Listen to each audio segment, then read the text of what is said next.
लगातार ये मांग उठ रही है कि देवभूमि में गैर हिंदुओं का चार धाम में गैर हिंदुओं का प्रवेश वर्जित होना चाहिए।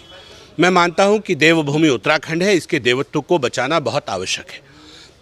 150 करोड़ सनातन प्रेमियों की आध्यात्मिक राजधानी देवभूमि उत्तराखंड, उसके चारों धाम और धामों के परिसर में अगर प्रवेश वर्जित करने की बात गैर हिंदू की कही जा रही है तो मुझे लगता है इसमें कहीं से कहीं तक कोई दिक्कत नहीं है।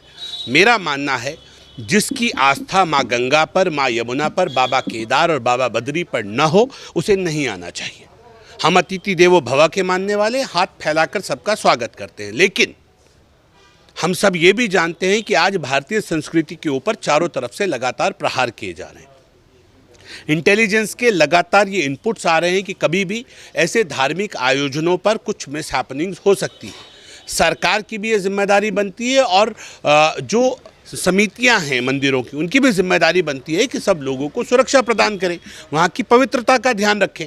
अब मान लीजिए ऊपर वाला ना करे कि कोई मिसहैपनिंग वहाँ हो जाती है और कोई गैर हिंदू वहाँ पाया जाता है, तो क्या देश के अंदर दंगे नहीं भड़केंगे? तो देश के सौहार्द को बचाने के लिए मुझे लगता है कि अगर जिनकी आस्था नहीं है उनको नहीं जाना चाहिए, और जिनकी आस्था है वो हम अतिथि देवो भव के मानने वाले हैं, मोस्ट वेलकम।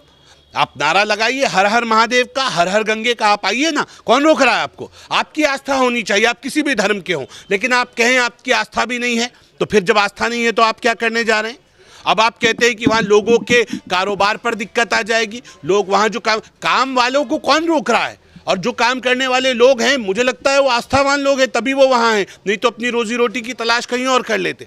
जो रोजी रोटी की तलाश में कहीं काम कर रहे हैं और आस्थावान लोग हैं, उनको नारा लगाने में कोई दिक्कत नहीं है। वो उनका मानना है कि वो भारतीय हैं और उनका विश्वास है देवी देवताओं के ऊपर, तो मुझे नहीं लगता कि कोई उनको यहाँ डिस्टर्ब करेगा। लेकिन वो लोग जो आस्था भी नहीं रखते, जिनकी मान्यताएं भी नहीं हैं, जो देवी देवताओं पर यकीन भी नहीं करते, और मुझे लगता है उन्हें नहीं जाना चाहिए। मैं तो मुसलमान हूँ और मैं मक्का हज के लिए कई बार गया। मक्का मस्जिद में जो मस्जिद अल हरम है वहाँ जाने की इजाज़त किसी को नहीं है। इस पर साफ साफ लिखा है गैर Muslims not allowed, non Muslims not allowed. तो अगर नॉन मुस्लिम्स नॉट अलाउड है तो फिर वहाँ नॉट अलाउड हो सकता है, तो यहाँ नॉट अलाउड होने में क्या दिक्कत है?